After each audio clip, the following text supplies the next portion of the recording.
Fellow tennis nerds, I hope you are well. Today I'm going to talk about rackets as usual, but most importantly, we're going to go through a draw for the French Open. I have handwritten this, and Nikola Racic usually does the handwriting. This is not as tidy and it's small, but we're going to talk through it.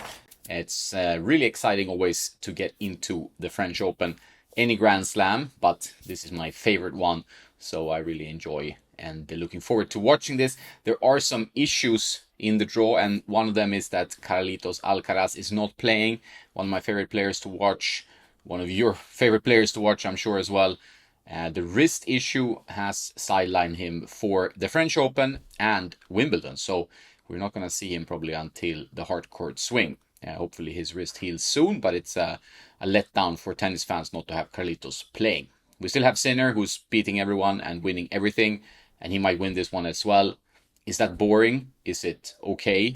Let me know what you think in the comments. I'm quite curious to hear if you think it's boring to have domination. We had this discussion when Roger was at his best before Rafa and then Novak came and disrupted his total dominance. But now we have Sinner in kind of a very leading role here when Carlitos is injured, especially. Sinner has been playing amazingly well and is the huge favorite to win the last remaining tournament in his Thanos glove. You know, he is now only one Grand Slam away from capturing all ATP Grand Slam titles. Only the Olympic gold left after that. Pretty shocking that he can do it this young. But we'll see what happens. There are some obstacles in his way, but he has a pretty good draw. So for him, that's good because he's played a lot of tennis. In his semi-final, I think it was in Rome, he looked so physically, threw up, maybe had some reaction, he was cramping, there were some issues against Medvedev. Medvedev also played amazing. So kudos to him. I actually put Medvedev to do quite well in the French Open based on his recent form because he's been playing so well. But let's talk through it. So if we start with the top part of the draw, we have Sinner against Clement Tabor. That's not going to be a big deal, I think, for Sinner. He has a good draw. He has a tricky one against Landaluce, maybe in the third, and Darderi in the fourth. There are some obstacles, but they're not going to be super tough, judging by recent results. Juan Manuel Cerundolo is playing Fernley. Fernley not in great form and not his favorite surface either, so Cerundolo go through. We have Landaluce going through and gonna play Mute most likely in my prediction. Landaluce is one of those players who has tried the Python start of the year. He played with Python, but he went back to his Blade, H22 I think it is, and has been playing well ever since. So sometimes the switch is not gonna make it happen for you. It's worth trying. I know Wilson has been seeding this racket out to everyone except for content creators and reviewers. And so like on college level, you see it everywhere. And on some ATP players, you see it everywhere. Even on the WTA Tour, we have Potapova playing it. So they're really pushing this racket hard, but it's not for everyone. A lot of guys have tried it and gone back. Then we have Kachanov and Korda, who seems pretty intent on sticking to it. We have Tirante, we'll get to that, and some other guys playing with the Python as the working title. There, it's going to be called something else. So Landaluce, I say go through. I would think Rindeknecht will go through, although clay is not his favorite surface. I think Berrettini will go through as well, but he's been struggling, and I think he can beat Rindeknecht, like you can see here. Darderi is a player to watch for sure. Could probably be up against Ethan Quinn in the second round. Quinn being pretty solid on clay for an American. Usually they don't love the clay stuff because there's not a lot of red clay courts in the US. But Darderi is the threat there, and it should also beat Berrettini. We have Alexander Bublik, who has been playing pretty well, I would say. He is much more solid than he was some years back, even on clay, which he has said that he doesn't like, but he actually plays pretty well on it. Shapovalov, huge question mark around his form. Not seen much of him, maybe injuries, but Bublik should go through. My prediction is he's going to play Tiafoe in the third round. Tiafoe, not like super form either. Probably going to beat Hurkacz in my opinion. There are a lot of players here who haven't seen much, and I really feel like there's been a huge shift in the ATP Tour in terms of generations, right? Because these guys like Berrettini, Dimitrov, slightly older guys, they have dropped, and the young generations, they're coming, you know, and you see it like the stars that were like stars not only 5 years ago. They are not really at the top anymore. They are like top 100, but it's tough. Tennis is just becoming more and more difficult to be competitive in, more physical.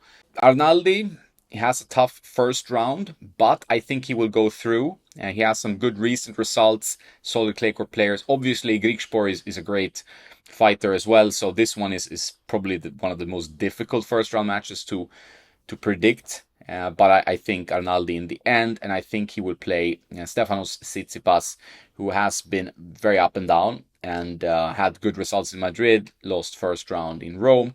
So we know that he can play really well on clay, and he has, a French Open final and 3 Masters titles in Monte Carlo. So the game is there, but will he get it together in this tournament? I actually think he will. I actually think this tournament will be a little bit of a resurgence for Stefanos. That's my prediction. Collignon beating Vukic. Collignon, 2 arrow guys. Like we've seen with the arrows, not a lot of arrow switches to the new generation. Obviously, the pros, they want to stick to what they know. And that's generally it. We have seen Mikkelsen play the new arrow, but with the old cosmetic. Really strange how tennis works sometimes, but that's how it is. But you can look at the throat and you see that these guys are still playing their old arrows. Collignon, pretty impressive player, actually. You don't see him a lot maybe on the highest level, but I think he can be quite difficult even for Shelton, which is my prediction. I think Shelton will beat Merida. Merida is a guy who's always dangerous, especially on clay, but I think Shelton in 5 sets, despite a bit up and down in form, should be too strong. But I do think that Tsitsipas will beat Shelton in the 3rd round. I think Steph is a bit more confident on clay, comfortable on clay, and when he gets going, I think he will play pretty well. So that's my prediction. Then we go down. We see Aliassim. Questionable form on him, I would say. Clay, not his favorite surface. What will happen? Yeah, I think he will, beat the players that he should beat on paper, like Altmaier, who's not had like an amazing clay court season. Then he plays Buruchaga in my guesstimation. Obviously, Buruchaga has, love to head against Baez, but a bit better form. So I think he might turn this around. But I still believe Aliassim. And in the American lineup there, we have Kipson going through, playing Nakashima. I think Kipson, who is a fighter, will come and play against Aliassim, but Aliassim should be too good. So Aliassim actually having a decent run in this tournament despite not the form. I think the draw is pretty good for him, and we see some things in this table where like the draw is not the most exciting, like the matchup don't really add up to some super matches to look forward to. There are some if you look at the table, but on the top half of the draw there's some real openings for upsets and stuff and like surprising runs. But I have gone pretty safe with my predictions here. I think Cameron Norrie is always going to fight, is always going to play well. I think he will play Cilic in round 2, and I think he will beat him. It's going to be a match of a little bit slightly older guys. Talking about age, we should also mention Python user Moise Kwame. He's 17 years old. Real talent, but to beat Cilic in a 5-set match in his first French Open, it's a tough task, and I don't think he's quite up for it yet. But this guy will be good, obviously. Already is good. But Norrie through, I think he is more of a fighter and probably will go through in like 5 sets against Cilic. Most likely play Tabilo. Tabilo has like a pretty good track record, and when he's getting a draw like this, he can be really tough. He's like a silent assassin through the draw, in my prediction, and I feel like he can actually go through to Norrie, beat Vacherot in the round before, and then even beat Aliassim. So I really feel like he could be the surprise in the draw, if you would say that. There's some other surprises here as well, but Tabilo is a tough competitor, and on clay he will be dangerous for everyone, pretty much. Flavio Cobolli is having a great season so far, or good one for sure. 10th seed here, and should beat Pellegrino, a countryman, who's also played well recently, but yeah, the level is a little bit different, I think. He would probably play Giron, I would say, in round 2 and go through. And then we have Leonard Tien, who played really well in Geneva, finalist today as I'm talking to you. He's going to play Argentinian Navone, but he's going to probably be tired. So there's a little bit of a risk, he's going to play the final today, have to take a flight to Paris And yeah, hopefully he gets like some help from the organizers to play later. But yeah, it's gonna be an interesting challenge for him to play Garin in the first round. What racket will Garin show up with? I don't really know. He's usually a guy that changes rackets. I actually have Tian's racket in the background there that I'm testing, which is kind of an interesting frame, different mold, Ultra 100. It looks like a 99 square inch head size. It's not a 98, which I first heard, but I think it's a 99 or 100 or just a very different mold. We'll get into that in a future video. So I think Tian will go through. I think he will play Diaz Acosta, and I think he will win. But I think he will lose to Cobolli in round 3. I think Cobolli is a strong competitor, and I think Tian will be tired at this point. That's just my prediction. Tian has a great game. Left is always tough, but I do think that Cobolli will beat him. Cerundolo, is it older? Yeah, the older brother, Francisco Cerundolo. I think he will beat Van de Sandskulp. It's not an easy match by any means. And then play Monfils, who should beat Gaston just like from the crowd. Even if though he's playing a Frenchman, he should get enough hype for his last French Open to beat Gaston. And then go and probably lose to Cerundolo.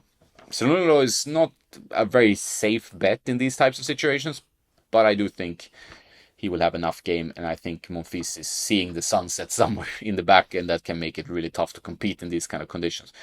But we'll see. Cerundolo is my prediction. Popperin has had a pretty rough go of it.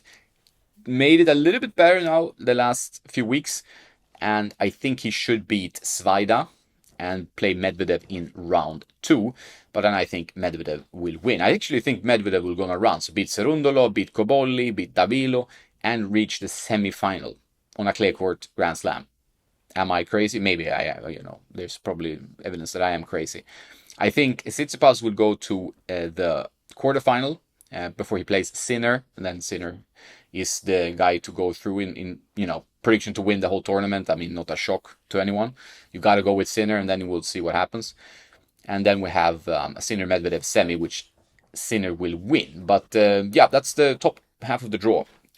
This took me quite a while to go through because I looked up every ranking and so on, and just studied if there was any racket or string switches and so on. So I haven't had time to do the WTA, and I'm not as knowledgeable in WTA stuff, although I keep up with the rackets and all that stuff. But yeah, I'll keep to the men's this year. This takes a long time. If you wonder about my hair, it's all over the place today. All right, so we go to the lower part of the French Open draw, where we have Deminar, who should beat Toby Samuel. We have Alexander Bloks, who's been playing really well. He should go through, but I think Deminar is too much. Deminar is just like a guy that just silently goes through draws and makes wins. I actually have Deminar's personal racket in the back, which I will string up, hopefully with his setup, and then give it a try and a review. So stay tuned for that. So I think Deminar, in the end he will play Mensik. Mensik would have to beat Brooksby, which is not an easy match at all in a second round. Brooksby is such a tricky player, but I think he will go through based on the quality of his game and his serve and so on. But then he will lose to Deminar. Echeverry, Kecmanovic, tough also to pick. I think Kecmanovic is in really good form. Saw him in Valencia, he won Valencia, if I don't misremember things. And he will go and meet Rublev, but then lose to Rublev. That's my prediction. I always predict Karabeye will do pretty well. He's a strong clay court player, but I think Rublev will have a decent tournament this year.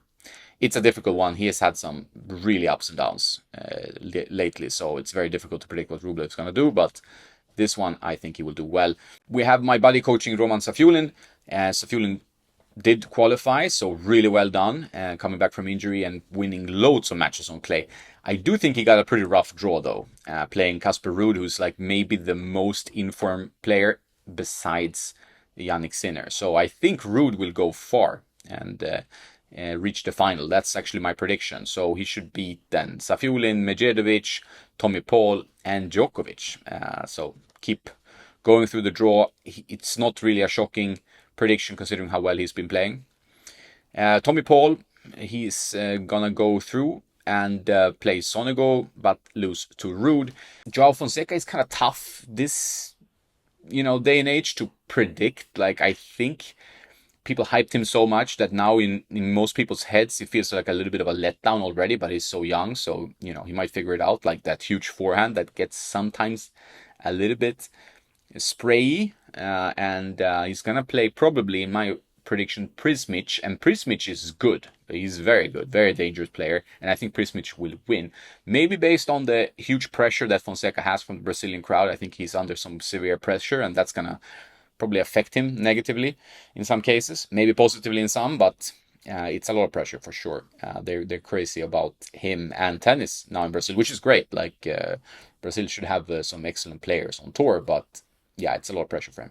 So Prismic gonna play Djokovic. Djokovic, we haven't seen any Djokovic action much of late, but it's Djokovic, so he just goes through draws without, I don't know. You can't question it until he starts losing only first rounds. Then I don't. You got to predict him to go through. I do think he will lose to Ruud, though. I think that is one step too far. But yeah, you never know with Djokovic. He might even win the tournament. So yeah, you can never count him out. But in this case, that's where my prediction is. We have the American lineup coming. We have Fritz probably beating Basavaredi, and then he will probably lose to Mikkelsen. I think Mikkelsen has impressed me quite a lot. As I said, he is the Aero 2026 user with a 23 cosmetic. So I do think Mikkelsen will play Hodar. One of my favorite players to watch now. Hodar hitting the felt of the ball, like huge spin. Really fun player to watch, very level-headed. So I think Hodar will have a great tournament. He will beat Mikkelsen and Leheshka and Fils to play Ruud in the semifinals. This is maybe a bit much to ask for such a young guy, but I think that's what's going to happen. That's my guess. We have Fokina struggling this year. I don't see him beating Tirante. Tirante, who has switched to the Python and is playing really well. But I think Leheshka still, who has gone to 16-19, 97 Pro Staff, who has been playing well with that racket. Like, it's a new setup. I made a reel about that. I think Leheshka will do a decent tournament, but lose to Hodar. Hodar on clay is a beast already at his young age. So that's my prediction. We'll see if it's coming true or not. And then we have another Python user. I thought it was a Technifiber spin prototype that they have that I've seen, but it's probably a Python, judging on like the strings and a few other things on the frame. Probably will lose to Leheshka, go through the first round against returning Kokinakis. I mean, how long ago was it since we saw Kokinakis? It was a while.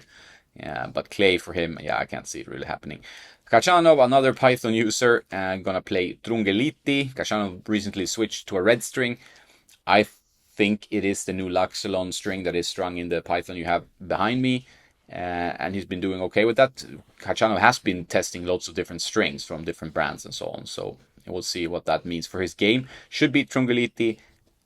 Arthur Fils is such a dangerous player, and I think he will go far here. Yeah, so I said that, and I still stand by it, that he's an extremely dangerous player, but he has pulled out due to injury. So many players are injured. It's sad, and it's a little bit alarming overall for tennis, I would say, that there are a bunch of young players being injured before the French Open. So he is not playing. Instead, Jesper de Jong is playing, and then I put in Wawrinka. I mean, de Jong is a good player, but maybe Wawrinka can put in a good performance, beat him, probably beat Opelka on clay, a little bit of a resurgence, but then lose to Kachanov. I think then Kachanov is a bit too strong for Wawrinka, and pulling together too many wins over 5 sets will be tough for Stan the Man. But still, I think we can see a few more wins for him. But it changes a few things. I think it will make Zverev's path a bit easier not to have Fils there, because I thought Fils could beat him. So it does change the draw a little bit, and as you can see here in the sheet. Humbert is another player who's been switching a lot of strings and going from blade to speed to blade to speed. I think he's now with blade again, but with a red string, which I heard is Hawk Touch and not the new red string from Laxalon. Hawk Touch red, great string by the way. Humbert will play Bellucci, should go through, but the German machine, like Zverev, like he's just so solid. Like, he might not beat Sinner or Alcaraz, but he just beats everyone else. So how can you predict that Zverev will lose against one of these guys? I don't. I think he will beat Sisu Bergs, Mahac, and then we have Zverev beating Humbert, but losing to Fils. I think Fils will show some magic, but still lose to Hodar. But Hodar will lose to Ruud. And then we have Ruud Sinner in the final. And Ruud will lose that match. Those are my predictions. Best time of the year. You have French Open, then we go on the grass. So much action going on. Really exciting times. I will keep you up to date with any rackets or string changes I might see. We have a few guys that are a little bit on and off rackets and string and so on. We have Tsitsipas, we have Humbert, and even Khachanov trying different setups. It's really been like a shift in like who are in the top 20, generational shift, but also you're seeing an increase in injuries. Like no Draper here and no Carlitos, like a lot of issues, and it's a more physical sport than ever before. Equipment is more physically strenuous on the joints. The balls can be argued are a little bit worse. So a lot of things making tennis real grind for a lot of players. So I'm very impressed that they can keep doing this week out and week in and just keep hammering the tennis ball. I hope you enjoyed the predictions with some racket talk. Have a nice day now and don't forget to play some tennis.